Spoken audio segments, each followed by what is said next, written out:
Let's give Simon a round of applause.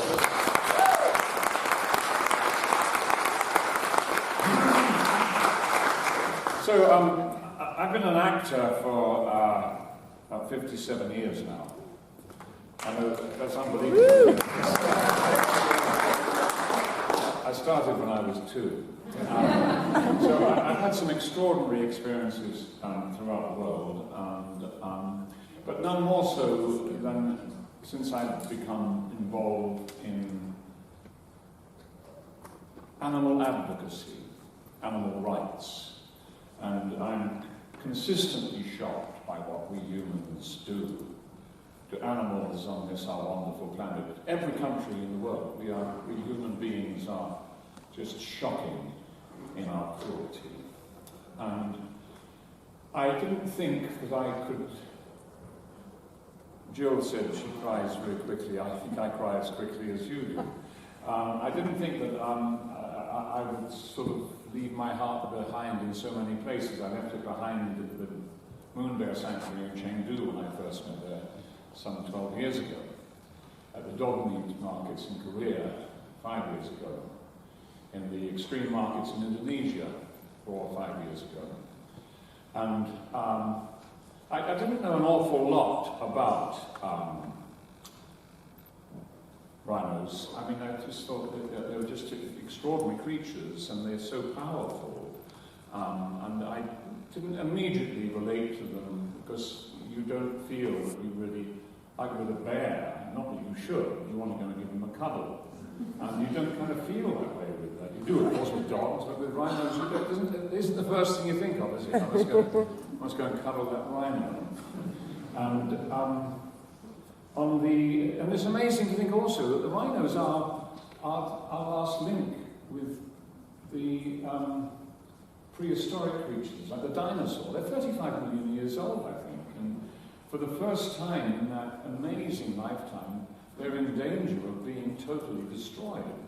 I mean, it's absolutely shocking. So it's why we need Simon, and why we need helping rhinos, and we need charities like this to actually protect this wonderful species for our future.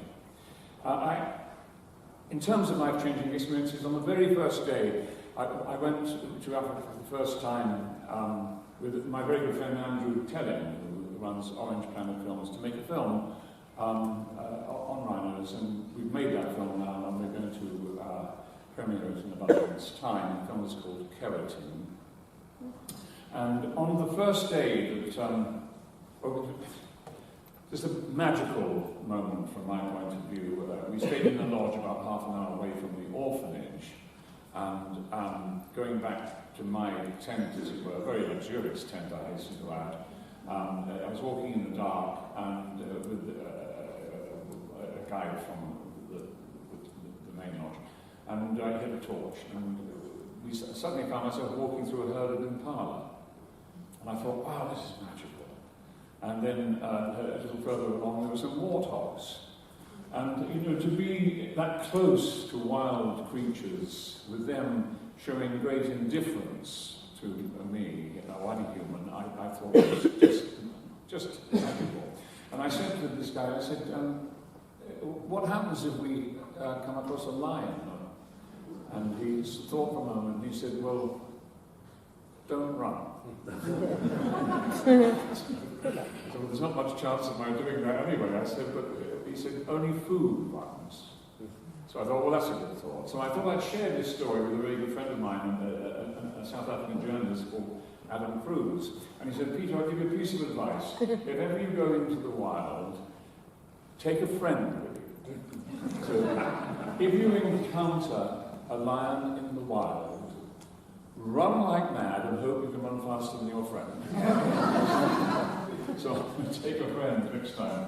Anyway, on the very first day that we arrived at this wonderful, wonderful orphanage, this little baby that we call Lula, a week old, had been rejected by her mother and was there being looked after.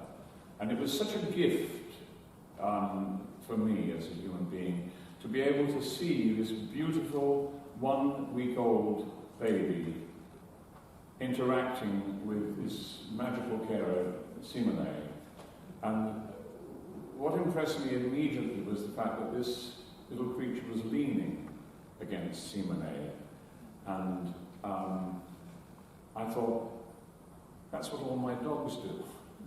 They all lean against me. That wonderful sense of warmth and interaction that you get with this most extraordinary creature. It was deeply, deeply touching. And of course, I cried quite a lot and fell in love with rhinos. So I'm going to be attached to this wonderful charity, well, for as long as I can walk about, really. We're going to see a little clip from Keratin. I wonder what's that in the coming up now. Is that what I should say again? It's run by a highly skilled team who provide 24-hour care, and the rhinos are all happy, healthy, and attentive, almost dog-like. I've never been exposed to a rhino before, and I've certainly never had the opportunity to adopt a calf. So that's. We actually I had the great pleasure of being part of naming this beautiful little baby. They said, what should we call him? And I mean, I had a really stupid thought. I said, well, call him Rocky. I mean, because he's a toughie, but everyone discussed things amongst themselves, and they came up with the most magical name, I think, which is a Zulu name, is Kalula. And Kalula means easy. And isn't that the most perfect name for a beautiful creature like this? So this is Kalula Boy. And I did have the opportunity, and this is the wonderful Simone, who looks after all of these babies so beautifully. And if ever I become homeless, I'm going to go there, and I hope she'll look after me too. She's absolutely, absolutely magnificent. I think we're going to see a clip of Lula right now. Do you know, I get terribly moved when I see this, because this beautiful rhino is so wonderful. Yes. What are you giving him at the moment? I'm giving him a milk formula. Yeah. So it's very, very important for him to get the nutrients that he needs at this stage. Yeah. At this age, he won't be eating any solids, any grass, so he's fully reliant on getting his nutrients from milk. At this stage, this baby is very, very young, only a week old. He does have a very wet cough, so we're a little bit concerned that he is showing signs of pneumonia. Wonderful, such a beautiful creature, and given us such care by all of the people at the orphanage. And a little while later, we may see it, he was put on a nebulizer because of his breathing. And I was just so impressed by the detail that went into the care for this wonderful, wonderful creature. Not long after that, just around a visit to that wonderful school that Simon showed us, that was a magical moment as well, because to see so many of these young kids doing a wonderful tribal dance for us. I was really, really impressed by their movement and very moved by that. But we're going to show you a little clip now, which I actually found devastating.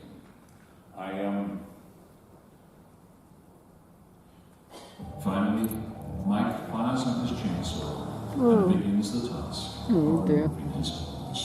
He's carried out this procedure 3,000 times before, so he wields the power tool with remarkable skill and dexterity, ensuring the cut is as clean and smooth as he can possibly make it. Again, after that, I was speechless. I mean, it's so intrusive. I mean, it's so necessary for obvious reasons. And it was beautifully done by that vet. I think he's done about 3,000 of those dehornings. But I was trying to think, what can you compare it to? This magnificent creature having this essential part of its body removed, purely because some old geezers think by eating its horn will improve their libido or their backache or something, when in fact I would say just chew your nails, because it's exactly what's in our nails, keratin.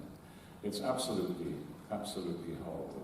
But what was magnificent was how quickly this was dealt with, and we're going to show you a clip now of how quickly the rhino recovered. We watch the rhino wake from sedation. This is a complete reversal of the sedation, with absolutely no ill effects. Finally, disappears into the thick of the bush to rejoin his clash, the collective term for rhinos.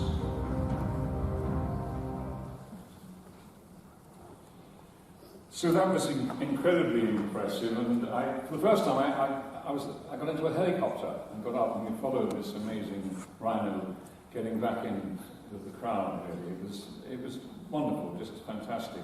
And I think I really love everyone to give Simone a round of applause. She's brilliant.